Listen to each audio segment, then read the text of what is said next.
KTV વિશેષમાં અમરેલીથી સમાચાર મળ્યા છે કે બગસરા શહેરમાંથી આરોગ્યલક્ષી મહત્વની ઘટના સામે આવી રહી છે।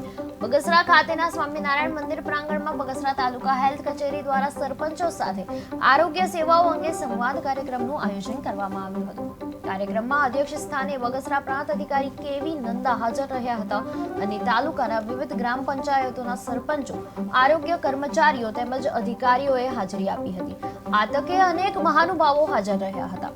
તાલુકા હેલ્થ ઓફિસર ડી.કે. બલદાણિયા સહિતના આરોગ્ય અધિકારીઓએ પણ સેવાઓના અમલ અને ગ્રામ્ય વિસ્તાર સુધી પહોંચતા લાભ અંગે વિસ્તૃત ચર્ચા કરી હતી। કાર્યક્રમમાં સરપંચો દ્વારા પણ રજૂઆત કરવામાં આવી હતી અને જનહિતમાં આરોગ્ય વ્યવસ્થામાં સુધારાના મુદ્દાઓ પર પણ મંથન કરાયું હતું।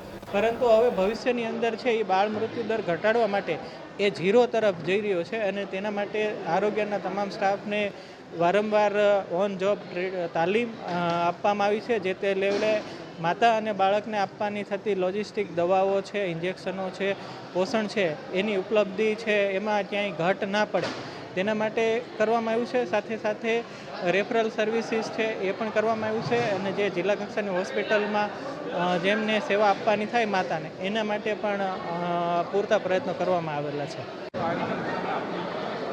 આજના તાલુકા જનસંવાદ કાર્યક્રમ અંતર્ગત બગસરા તાલુકાના બગસરા શહેર મુકામે કાર્યક્રમનું આયોજન કરવાનું હતું।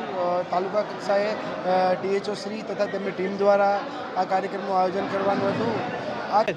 પરંતુ હવે ભવિષ્યની અંદર છે એ બાળ મૃત્યુ